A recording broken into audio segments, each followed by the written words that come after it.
एनजेड combo Hindi, मनहुआ और मनहुआ कहानी। स्वागत है आपका एनजेड कॉम्बो हिंदी में, जहां हम मनहुआ और मनहुआ की कहानियों को आसान हिंदी में समझाते हैं। सिपाही 1। अच्छा सर, हम अपने साथ कितने सैनिक लेकर जाएंगे? एमसी थोड़ा रुककर गंभीरता से, हम सबको लेकर जा रहे हैं। जितने हैं सब। गंभीर संगीत। सिपाही 2 हैरान होकर, आप कह रहे हैं कि पूरे 3000 सैनिक? इतने तो किसी भी बड़ी फौज को रोकने के लिए काफी हैं। एमसी नक्शे पर उंगली रखते हुए, मुझे लगता है कि शायद ये भी कम पड़ जाएं। हमें लांगिया प्रांत में कयंग काउंटी को जल्दी से जल्दी पार करना है, लेकिन जैसे ही हम मेन रोड से हटेंगे हमें एक बड़ी नदी मिलेगी और वहीं हम फंस सकते हैं। सिपाही 2। तो फिर क्या हमें थोड़ा और उत्तर नॉर्थ में नहीं जाना चाहिए? जहां नदी पतली होती है वहां एक नाव का इस्तेमाल कर सकते हैं। एमसी बात काटते हुए, इतना आसान नहीं है। हम अपने साथ 100 से ज्यादा कीमती सामान से भरी गाड़ियां ले जा रहे हैं और साथ में 40 के आसपास परिवार के लोग और उनसे भी ज्यादा नौकर चाकर सेवक हैं। गंभीर संगीत। एमसी चिंता से, अगर हम उन सबको नदी के ऊपरी इलाके में अपस्ट्रीम ले जाने की कोशिश करेंगे तो पक्का मुसीबत में पड़ जाएंगे, लेकिन अगर हम दक्षिण साउथ की ओर जाते हैं तो शुझो में ज्यादा देर रुकना पड़ेगा, जो खुद में खतरनाक है। सिपाही 2। मुझे पता है कि ये मुश्किल होगा, पर हमें बस उनका दुश्मनों का सामना करना होगा। सिपाही 1। मैं समझा, मतलब हमें पीछे के हिस्से रियर को जितना हो सके उतना बचाकर रखना होगा और सबको सुरक्षित आगे बढ़ाना होगा। एमसी मुस्कुराता है और इशारा करता है, बुरा नहीं है, पर एक और रास्ता है। चूंकि हमें पता है कि हमला तो होगा ही, तो हम कम से कम जगह तो चुन सकते हैं कि वो कहां होगा। सिपाही 1 नक्शे पर दिखाते हुए, मुझे लगता है कि ये वाला इलाका रीजन हमारे लिए सबसे बढ़िया रहेगा। सिपाही 2। हां, मैं भी यही सोचता हूं। एमसी गहरी सांस लेता है, ठीक है, अच्छा लगा कि हम सब एक मत हैं। तो जगह यही पक्की हुई। राहत की सांस। एमसी दृढ़ होकर, बस भगवान करे कि युद्ध के मैदान पर किस्मत हमारा साथ दे। गंभीर संगीत। 2 दिन बाद, जनवरी का अंत। बुजुर्ग व्यक्ति काओ जुगाओ खुश होकर, आपको देखकर कितनी खुशी हुई। बहुत टाइम हो गया, याद भी नहीं कि आखिरी बार कब मिले थे। एमसी मुझे भरोसा है कि आप ठीक होंगे मेरे स्वामी, माय लॉर्ड। एमसी हाथ मिलाते हुए, इतने दिन बाद आने के लिए माफी चाहता हूं। काओ जुगाओ, ओहो, आप तो हमेशा दूर दूर की यात्रा करते रहते हैं, पूरे देश में बीमारों की सेवा करते हैं, आपके पास आने का समय कहां होगा? एमसी चारों ओर देखता है, मन में सोचता है, पर सच कहूं तो आपको यहां देखकर मुझे ज्यादा सुकून मिल रहा है। आप बहुत दरियादिल हैं। गाड़ियों पर कैमरा जूम होता है। स्क्रीन टेक्स्ट, जैसा सोचा था 100 से ज्यादा गाड़ियां हैं। एमसी काओ जुगाओ को देखकर, आपको तंदुरुस्त देखकर मुझे बहुत चैन मिला है। एमसी मुड़ता है और गाड़ियों से काला बदबूदार धुआं भाप ऊपर उठते हुए देखता है। एमसी वैसे ये सब क्या है? मुझे नहीं लगता कि आप मुझे तोहफे में कूड़ा कचरा देंगे। काओ जुगाओ, ये तोहफे नहीं हैं, पर मैं दुआ करता हूं कि ये काम आए। एमसी मुस्कुराते हुए, मैं वादा करता हूं कि मैं इन सबके लिए अपने नौकरों को बाद में शानदार दावत दूंगा। एमसी और काओ जुगाओ कमरे में बैठे हैं। एमसी आप कह रहे हैं कि गोंगजू मेरे पीछे पड़ा है? काओ जुगाओ, चाहे वो कामयाब हो या फेल, मेरा अंत तो एक दिन होना ही है। क्या हमें सच में इतनी दूर भागने की जरूरत है? एमसी जोर देकर, लेकिन अगर उसकी प्लानिंग काम कर गई तो आपकी सारी दौलत उसी के हाथ लग जाएगी। काओ जुगाओ, एमसी तुम्हारी इस चिंता के लिए शुक्रिया। हालांकि ये पहली बार नहीं है कि मुझे काओ जुगाओ को खतरों का सामना करना पड़ा है। सच कहूं तो अब तो आदत हो गई है, इसलिए डरो मत, मैं इससे भी निकल जाऊंगा। एमसी थोड़ा गुस्से से, नहीं मेरे स्वामी, इस बार मामला अलग है। एमसी चाय का कप उठाते हुए, लेकिन अगर मैं सब कुछ खोलकर बता दूंगा तो बात बिगड़ जाएगी। काओ जुगाओ चाय पीते हुए, शायद तुम्हारा धर्मपुत्र स्वॉनसन कुछ ज्यादा ही फिक्रमंद हो रहा था। तुम्हें इतना खुश देखकर मेरी चिंताएं थोड़ी कम हो गई हैं। एमसी मन में सोचते हुए, मुझे बस और भी तगड़ी तैयारी करनी होगी। ऐसा घर। 2 दिन बाद, सैनिकों की टुकड़ी लाइन में खड़ी है। झांगगुई कमांडर काओ जुगाओ के सामने झुककर, शुभ दोपहर मेरे स्वामी, मैं झांगगुई हूं, आपकी सुरक्षा पक्की करने आया हूं। स्क्रीन टेक्स्ट, झांगगुई और 500 सैनिक काओ सॉन्ग को एस्कॉर्ट करने के लिए तैनात किए गए हैं। काओ जुगाओ, हां, मुझे लगता है कि मैं इतना तो झेल सकता हूं। स्क्रीन टेक्स्ट, काओ सोंग ने काओ काओ के 5000 घुड़सवारों के एस्कॉर्ट के प्रस्ताव को ठुकरा दिया। काओ जुगाओ, ये मत बताना कि वो लड़का भी मेरी हिफाजत करने वाला है। MC, नहीं, वो बस मेरा शागिर्द अप्रेंटिस है। MC, क्या हमें निकलना चाहिए मेरे स्वामी? काओजुगाओ, बहुत ठीक है। घोड़ों के चलने की आवाज। वे घोड़ों पर सवार होकर निकलते हैं। MC और नौकर बदबूदार गाड़ियों के पास हैं। काओजुगाओ, मुझे कहना पड़ेगा ये बदबू थोड़ी ज्यादा ही है। Screen text. नौकरों को सड़ी हुई मछली की बदबू को एक तरह के भेष डिस्गाइज के तौर पर सहना पड़ रहा है। MC, हाँ, थोड़ा सह लीजिए मेरे स्वामी, ये बस एक छोटी सी एहतियात है। काओजुगाओ, फिर भी ये हद से ज्यादा है। काओजुगाओ, खैर, मुझे नहीं लगता कि हम किसी लुटेरे बैंडिट्स को अपनी तरफ खींचेंगे। बुरा भेष नहीं है, मानना पड़ेगा, पर बस उससे ज्यादा कुछ नहीं। MC, जरूर मेरे स्वामी। सड़क पर चलते हुए सैनिकों और गाड़ियों का लंबा शॉट। उस दिन देर शाम थी। कयांग काउंटी के पश्चिम में स्थित एक नाव घाट फेरी डॉक पर MC अपने घोड़े पर सवार थे। पास ही यांग नाम के एक बुजुर्ग व्यक्ति भी थे। यांग ने कहा, मैं समझ गया, आप घाट से नावों का इस्तेमाल करने की योजना बना रहे हैं। MC ने उत्तर दिया, हाँ, इतने सारे सामान को देखते हुए मैंने फैसला किया कि नदी का रास्ता ही सबसे अच्छा होगा। मैंने समय से पहले ही नावें किराए पर ले ली थीं, तो चलिए अभी चलते हैं। अचानक यांग ने आसमान की ओर देखा और चिंतित होते हुए बोले, वो क्षितिज पर धूल का बादल कैसा है? MC ने धूल के उस विशाल बादल को देखा। उनका चेहरा गंभीर हो गया। MC ने कहा, इतनी धूल का मतलब सिर्फ एक बात हो सकती है, फौज आगे बढ़ रही है। धत, मैंने सोचा था हम जितनी जल्दी हो सके यात्रा कर रहे हैं, और फिर भी चूंकि वे पूर्व से आ रहे हैं, यह ताओ कियान की सेना ही होनी चाहिए। थोड़ी राहत महसूस करते हुए MC ने जोड़ा, अच्छी खबर यह है कि वे वहीं आ रहे हैं जहां हमने उनकी उम्मीद की थी। सर झांग, हम अपनी योजना पर कायम रहते हैं। यांग ने आज्ञाकारी स्वर में कहा, जी मालिक। पर मन ही मन सोचा, तारांकन, मुझे फायदेमंद जगह पर जाना होगा। उन्हें ठीक से देखना मुश्किल है, लेकिन मुझे यकीन है कि वे घुड़सवार सेना है। कितने हैं वे? जब उन्हें लगा कि ये सही जगह है तो उन्होंने जोर से आवाज दी, रुक जाओ। MC ने शत्रु सेना को ललकारते हुए कहा, मैं हुआ फू, सहायक ग्रैंड सचिव हूं, जो इस समय पूर्व ग्रैंड कमांडेंट लॉर्ड काओजुगाओ को एस्कॉर्ट कर रहा हूं। मुझे नहीं पता कि आप किसकी सेना है, लेकिन अगर आप एक और कदम भी बढ़ाते हैं तो मैं उसी तरह जवाब दूंगा। दुश्मन सेना के बीच से एक कठोर आवाज आई, स्याही की महक वाले सहायक ग्रैंड सचिव में बड़ी हिम्मत है। MC ने सोचा, वो कौन है? वो चौंक गए। सामने से आए सैनिक ने कहा, तो ये सचमुच काओ सॉन्ग है। आपने उनकी पहचान की पुष्टि करने की हमारी परेशानी बचा ली। MC अविश्वास में चिल्लाया, असंभव। तभी लाल घोड़े पर सवार एक भयंकर योद्धा सामने आया और गरजते हुए कहा, मैं लू बू हूं। MC भयभीत होकर बुदबुदाया, लू बू? MC ने मन में खुद से सवाल किया, तारांकन, लू बू यहां क्यों है? ताओ कियान की जगह? क्या वो युआन शाओ के अधीन काम नहीं कर रहा था? वो बेचैन था। क्या वे अभी तक तैयार नहीं हैं? मुझे उन्हें जितना हो सके उतना रोकना होगा। MC ने बाहरी आवाज में अपनी घबराहट छुपाते हुए कहा, और क्या मैं पूछ सकता हूं कि आप यहां किस लिए आए हैं जनरल लू? लू बू अहंकार से हंसा और बोला, मैं एक बार फिर यानझोउ को जीतने आया हूं। वो सारी दौलत एक भेंट की तरह रखी है, बस मेरी सेनाओं को ईंधन देने का इंतजार कर रही है। साथ ही अगर मैं उसके पिता को बंधक बना लेता हूं तो वो कमीना काओ काओ कोई भी कदम उठाने से पहले 2 बार सोचेगा। एक तीर से 2 शिकार। MC को गुस्सा आ गया, पर उसने खुद को शांत रखते हुए कहा, मुझे डर है कि आपकी योजनाओं की पारदर्शिता को देखते हुए मैं समझता हूं कि आपका इरादा किसी को भी जिंदा छोड़ने का नहीं है। लू बू ने उपहास किया, जाहिर है, यहां जिसे बख्शा जाएगा वो सिर्फ काओ सॉन्ग है। MC ने सदमे में सांस ली, ओह। MC ने घोड़े को घुमाते हुए चुनौती दी, वाह, ये इस साल का सबसे बड़ा मजाक है जो मैंने सुना है। क्या आपको एहसास नहीं है कि अगर हम में से एक भी बचकर निकल गया तो आपकी पूरी योजना फेल हो जाएगी? तेज चलो। लू बू क्रोधित होकर दहाड़ा, मूर्ख, तुम्हें क्या लगा कि हम पूर्व से क्यों आए? तुम फंस चुके हो। तुम्हारे पीछे सिर्फ पानी है और आगे मौत। सभी सैनिक, हमला, उनका नरसंहार करो। मुझे बताओ, तुम्हारा अगला कदम क्या है? नदी में कूदना। लू बू तेजी से MC की ओर बढ़ने लगा, लेकिन MC ने अंतिम दांव खेला और पूरी ताकत से चिल्लाया, अभी। तुरंत ही यांग के सैनिकों की आवाज आई, अपने भाले ऊपर उठाओ। और देखते ही देखते लू बू के कई सैनिक घोड़ों से नीचे गिरने लगे। लू बू अविश्वास में हक्का बक्का रह गया। चैनल को सब्सक्राइब करो और कमेंट में बताओ कि अगला मनहवा कौन सा देखना चाहोगे।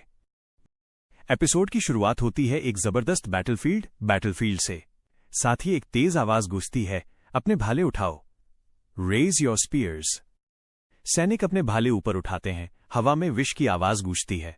अगला सीन, घुड़सवार सैनिक तेज दौड़ते हुए नदी को पार करते हैं। लेकिन अचानक एक सैनिक घोड़े से गिर पड़ता है, सब हैरान शॉक हो जाते हैं। फिर एक छिपा हुआ ग्रुप सामने आता है, हाथ में भाले लेकर जोर से चिल्लाता है और एकदम से सब तरफ क्लैटर की आवाज गूंज उठती है। भाले तेज गति से आगे बढ़ते हैं और घुड़सवारों को छेद देते हैं। खून उड़ता है, चिल्लाहट भरी आवाज, आह, वार, छेद, घात, एम्बुश था। दुश्मन बिल्कुल तैयार था। तभी एक लाल कपड़े वाला कमांडर लूब्यू जैसा शक्तिशाली योद्धा घोड़े पर उछलता है। कहकर वह जमीन पर गिरते हुए सोल्जरों को काट देता है। उसका भाला हवा चीरता हुआ जाता है। पीछे से एक और कमांडर चिल्लाता है, वे घात लगाकर बैठे हैं, अपनी गति कम करो, दे लाइंग इन एम्बुश, जमीन पर गिर रहे हैं। सब तरफ अफरा तफरी मच जाती है। लूबू गुस्सा होकर गरजता है, तलवार बाजो, तेजी से आगे की लाइन पर बढ़ो। Swordsman move swiftly to the front line, लेकिन कुछ सैनिक घबराकर चिल्लाते हैं, सब पीछे हट जाओ, एवरीवन फॉल बैक, और सब पीछे हटने लगते हैं। होता है, लूबू का चेहरा गुस्से से भर जाता है। वह चिल्लाता है, तुम गुस्ताख कमीनो, क्या तुम्हें लगता है कि मैं तुम्हें बस भाग जाने दूंगा? You insolent wretches, do you think I just let you run? उसके बोलते ही तीर बरसने लगते हैं। घोड़े और सैनिक दोनों तीरों से गिरते लगते हैं। एक सोल्जर घबराकर चिल्लाता है, वे इसके लिए तैयार थे। हम किस तरह के दानव मॉन्स्टर से निपट रहे हैं? दूर से एक सोल्जर चिल्लाता है, अच्छे से सुनो जनरल लू, अभी पीछे हट जाओ और हम तुम्हारा पीछा नहीं करेंगे, लेकिन अगर तुम लड़ने पर जोर देते हो, मरने के लिए तैयार हो जाओ। लूबू आंखों से दूर देखते हुए सोचता है, वे लगभग 10 जांग दूर हैं, करीब 33 मीटर, लेकिन शायद उन सरकंडों में जाल छिपे हैं। फिर वो मुस्कुराता है, खैर, क्या यही डेथ मैच की खूबसूरती नहीं है? वो जमीन से भाला खींचता है और जोर से उछलकर फेंक देता है। तीर उसके आसपास से निकलते हैं और भाला सीधा दुश्मन के समूह के बीच घुस जाता है। लूबू घोड़े पर चढ़कर आगे बढ़ता है, तीरों को अपनी तलवार से हटा देता है। सभी सैनिक दहाड़ो, हमला करो, ऑल ट्रूप्स। नरेटर की आवाज में बैटलफील्ड का ओवरव्यू सुनाई देता है। हुआ फू के 3500 सोल्जर और लूबू के 5000 आदमी, दोनों ने कायांग काउंटी के पश्चिमी किनारे पर भयानक युद्ध लड़ा। लड़ाई इतनी खतरनाक थी कि लूबू के सैनिक तीरों से पहले ही खून में लथपथ हो गए थे। लेकिन लूबू अपनी अमानवीय ताकत, इनह्यूमन स्ट्रेंथ से दुश्मन के बचाव डिफेंस को तोड़ देता है। सरकंडों के बीच में हुआ फू की फोर्सेस जाल बिछाती हैं, जिससे लूबू के घुड़सवार जमीन पर गिर जाते हैं। उनका मूवमेंट लगभग रुक जाता है। यूझो और यीजी मिलकर लूबू को 2 घंटे तक रोककर रखते हैं। कैमरा एक भाले पर जूम करता है जिसमें खून टपक रहा है।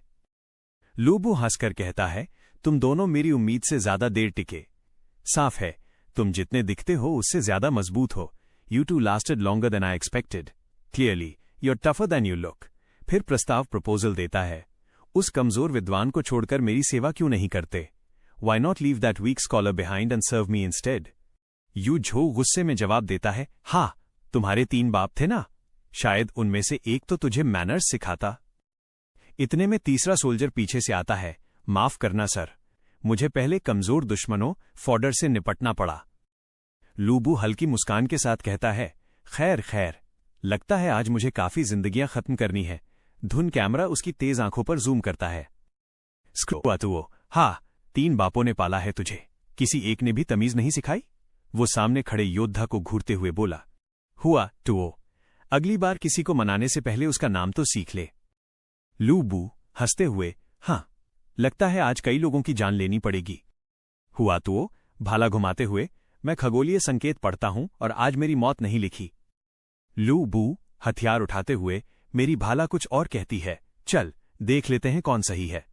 दोनों के हथियार हवा में टकराते हैं, इतनी ताकत की घोड़ा पीछे हट जाता है। लूबू गुस्से में, तुम 3 कमजोर लोग मुझे हराने की सोच रहे हो? मुझे अपमान मत करो। सोल्जर, लूब्यू का आदमी, ये तो अफवाहों से भी ज्यादा ताकतवर है। 2 सैनिक हुआ तुओ पर झपटते हैं, लेकिन लूबू गरजते हुए, मूव। वो अपनी भाला घुमाकर उन्हीं को उड़ा देता है। लूबू, क्या तेरे बापों ने यही सिखाया था, मेरे गार्ड से ऐसे बात करना? हुआ टुओ मुस्कराते हुए, तू असिस्टेंट ग्रैंड सेक्रेटरी के गार्ड्स की बात कर रहा है? तो अब देख कौन टिकता है। दोनों फिर से भिड़ते हैं, धरती हिल जाती है। लू बू थोड़ा पीछे हटते हुए, कितनी ताकत है इसमें, ये आदमी आखिर है कौन? लू बू के सैनिक, उसने जिंदगी किताबों में बिताई, फिर भी इसमें इतनी ताकत कैसे? लू बू हंसते हुए, मुझे परवाह नहीं, मुझे तो बस इन सबको मारना है और माल कब्जे में लेना है। सोल्जर, सर, घोड़े आ रहे हैं। लू बू, पीछे हटो, सभी पीछे हटो। पूरी सेना मुड़कर भागती है। हुआ टुओ हैरान, ये भाग क्यों रहे हैं? कौन सी चाल की बात कर रहा था वो? हुआ टुओ मन में, अगर उसे पता चला कि उसने काओ सॉन्ग पर हमला किया है तो उसकी मौत तय है। पृष्ठभूमि खुला मैदान, सूरज ढल रहा है, आसमान लाल और बैंगनी रोशनी में रंगा हुआ है। चारों ओर ऊंची घास लहरा रही है। एक सफेद घोड़ा पास खड़ा है। दूर से हल्की गड़गड़ाहट सुनाई देती है। जी साहब, सोचते हुए माइनस मन की आवाज, मैं यकीन दिलाऊंगा कि आपको कोई न भूले। वो आगे देखता है, गंभीर सोच में डूबा हुआ। चिंतित होकर, फिलहाल के लिए, हां, आप ठीक तो है ना मालिक? घोड़ों के भागने की आवाज, गैलप रश। मन ही मन वे पीछे क्यों हट रहे हैं? और उसने आखिरी चाल से क्या मतलब निकाला था? रंबल मन में, अगर ये खबर फैल गई कि उसने काओ सॉन्ग पर हमला किया तो उसका बचना नामुमकिन है, तो फिर उसने ऐसा क्यों किया? अपने सहायकों की ओर मुड़ते हुए, चलो हमें भी निकलना चाहिए। जी साहब, मुझे पीछे वालों की खबर लेनी चाहिए। घोड़े का सिर घुमाना माइनस टर्न। वह ऊंची घास के बीच अकेला चलता है, चेहरे पर चिंता के भाव हैं। सूरज अब भी ढल रहा है। बूढ़े मालिक जमीन पर बैठे हैं, पास में कुछ छोटी नावें दिखती हैं। घास से निकलता हुआ आदमी उनकी ओर दौड़ता है। मालिक, आप ठीक है ना? चिंता मत करो, मैं ठीक हूं। तुम्हारे शिष्य की वजह से मुझे ज्यादा चोट नहीं पहुंची। जुगाओ के पास बन या तीर मांसपेशी में फंसा है, लेकिन धमनी बच गई। शुक्र है। हुआ टुओ, कब लगा ये तीर? बन या करीब 15 मिनट पहले गुरुजी। 2 मर गए, 3 की हालत गंभीर है। लॉर्ड जुगाओ धीमे स्वर में, गलती मेरी थी। मेरी जिद ने इन जवानों की जान ले ली। हुआ टुओ, चलो अब इन्हें सुरक्षित जगह ले चलते हैं। अचानक, गार्ड, हम पर हमला हो गया। हुआ टुओ, ये हम पर हमला हुआ है। एमसी हैरान घबराकर, क्या? लू ब्यू ने अभी अभी वापसी की है, फिर भी दुश्मन कैसे हैं? एमसी समझते हुए, मुझे यकीन है कि मैंने उनके भागने के रास्ते पर पहरेदार तैनात किए थे। लूबू वापस नहीं आ सकता। सोल्जर, घुड़सवार रुक जाओ। एमसी हैरान, तुम सब गिरफ्तार हो? जनरल ताओ कियान, हुआ टुओ। कथावाचन, ताओ कियान, ताओ क्यूएन, शिष्टाचार नाम, गोंगजू, GONGZU, जुझोऊ, XUZHOU के गवर्नर। सोल्जर, गुस्से में, इस सबके बीच भी तुमने एक और चाल छुपा रखी थी। तुम वाकई कुछ हो। मैं सुनिश्चित करूंगा कि तुम्हें भुलाया न जाए। एमसी संदेह में, रुको, क्या उसने ताओ कियान के सैनिकों की वजह से वापसी की? एमसी गुस्से में ताओ कियान। एमसी चिल्लाती है, तुम मूर्ख। एमसी आरोप लगाते हुए, क्या तुम कुछ ऐसा करोगे जिसे तुम कभी वापस नहीं ले सकते, सिर्फ दौलत के लिए? दहाड़, गूंज। जनरल ताओ कियान गुस्से में, इस पागलपन के लिए तुम कितनी जिंदगियां कुर्बान करने को तैयार हो? हुआ टुओ, तुम बहुत कठोर हो रही हो। हुआ टुओ। सीन 2। हुआ टुओ, सबसे पहले तो मैं उस संपत्ति की मात्रा को तुच्छ नहीं कहूंगा, लेकिन मेरे इरादों को पैसे के लालच जैसी छिछली चीज में मत बदलो। अगर और कुछ नहीं तो मुझे कम से कम उस संपत्ति को काओ के हाथों में जाने से रोकना होगा। नपुंसक का पोता बहुत शक्तिशाली हो गया है। जनरल ताओ कियान बेचैनी से, लॉर्ड जुगाओ को अभी सुरक्षित स्थान पर ले जाओ अब, और घायलों को भी साथ ले जाओ। सोल्जर, हां मास्टर। जनरल ताओ कियान गंभीर, मेरा विश्वास करो, मैं तुम्हारे प्रति किसी भी तरह की नफरत से प्रेरित नहीं हूं, लेकिन ऐसे अराजक समय में भावनाओं के लिए कोई जगह नहीं है। हुआ टुओ, धिक्कार है। हुआ टुओ, आंतरिक एकालाप, पहले लूबू तब प्रकट हुआ जब उसे नहीं होना चाहिए था, और अब ताओ कियान ठीक इतिहास की तरह सामने आया है। चीजें गंभीर रूप से गड़बड़ होती जा रही हैं, लेकिन मुझे इस बारे में बाद में सोचना होगा। अभी ताओ कियान को रोकना सबसे पहले आता है। मैं तो उस पागलपन के बारे में सोचना भी नहीं चाहता जो काव काव फैलाएगा अगर लॉर्ड जुगाओ अपनी जान गंवा बैठते हैं। सोल्जर, मास्टर हुआतुओ, हम में से कितने लोग लड़ सकते हैं? हुआ ट्यो, 2000 से थोड़ा कम। तब तो हम नुकसान में हैं। कथावाचन, ताओ कियान की सेना में 10,000 सैनिक हैं। सोल्जर, जाइए मास्टर, हम उन्हें रोके रखेंगे। हुआतुओ गंभीर, मुझे डर है कि अब बहुत देर हो चुकी है। हुआतुओ दृढ़, हम वापस हटते हैं। सोल्जर चिंतित, क्षमा करें, इस समय पीछे हटना संभव नहीं है, उन सभी सैनिकों के ठीक पीछे होने पर। यह निश्चित रूप से आसान नहीं होगा। हुआतुओ, लेकिन रात की हवा दमदार है। गो अहेड, और जो कुछ हमने तैयार किया है उसे बिखेर दो। जनरल ताओ कियान घुड़सवार, धिक्कार है, मुझे उम्मीद नहीं थी कि हुआतुओ काओसोंग को एस्कॉर्ट कर रहा होगा। जनरल ताओ कियान आंतरिक एकालाप, अगर ये बात बाहर आ गई कि मैंने उसके रास्ते में खड़ा हुआ तो जनता और हर सामंती स्वामी जिसे उसने बचाया है मेरे खिलाफ हो जाएंगे। क्या मुझे अब बहुत देर होने से पहले पीछे हटना चाहिए? नहीं, मैं काओ को उसके पिता की संपत्ति से मजबूत नहीं होने दे सकता। इसके अलावा कौन मानेगा कि मैं यहां 10,000 आदमियों के साथ सिर्फ उसका स्वागत करने आया था? अब जो होना था हो गया। जनरल ताओ कियान स्वयं से, मुझे डर है कि यह असंभव है, यानी जब तक तुम ये सुनिश्चित नहीं कर सकती कि हजारों मुंह बंद रहें। क्या तुम सहमत नहीं हो कि उन्हें खत्म करना कहीं आसान विकल्प है? जनरल ताओ कियान दृढ़, मैं उम्मीद करता हूं कि तुम इसके लिए मुझ पर नाराज नहीं होगे। जनरल ताओ कियान आदेश, सभी सैनिक हमला करो। सैनिक हमला करते हैं। सोल्जर हुआट्यो से, मास्टर, हमने सब कुछ बिखेरना खत्म कर दिया है, हमें जल्दी करनी चाहिए। बनिया और लॉर्ड जुगाओ कहाँ है? हुआतुओ, निश्चिंत रहो, मैंने उन्हें घोड़े पर भेज दिया है ताकि वे इस झमेले में न पड़ें। जनरल ताओ कियान चिल्लाकर, हुआतुओ, ये मत सोचना कि अंधेरा तुम्हारे भागने को छुपा लेगा, सरकंडे तुम्हारे रास्ते को धोखा देंगे। सोल्जर, मास्टर हुआतुओ, बस इतना काफी होना चाहिए, मैं अब यहां से संभाल लूंगा, इसलिए सैनिकों के साथ वापस हट जाओ। सोल्जर, समझ गया, ईश्वर आपको सुरक्षित रखे। हुआतुओ राहत, वाह, उफ। हुआतुओ दृढ़, तुम सही हो, अब पीछे हटने में बहुत देर हो चुकी है। हुआतुओ गंभीरता से, जब तुम्हारे धन के लालच ने तुम्हें निर्दोषों को नुकसान पहुंचाने के लिए प्रेरित किया है। हुआतुओ सरकंडों में मशाल फेंकता है, आग फैलती है और ताओ कियान की घुड़सवार सेना को घेर लेती है। ताओ कियान सोल्जर्स घबराकर, आग का हमला। धीरे चलो। हुआतुओ गंभीर, मुझे उम्मीद है कि तुमने परिणामों के लिए खुद को तैयार कर लिया होगा। जनरल ताओ कियान घबराकर, धक्का मत दो। आर्घ, क्या उसने इस हमले की तैयारी पहले से कर रखी थी? अगर वीडियो अच्छी लगी हो तो एक लाइक जरूर करना और कमेंट करके बताना कि अगला एपिसोड किस मनवा पर चाहिए। चैनल को सब्सक्राइब कर लो ताकि अगली एक्सप्लेन वीडियो मिस न हो। मिलते हैं अगले एपिसोड में, तब तक के लिए जुड़े रहिए एनजेड कॉम्बो हिंदी के साथ।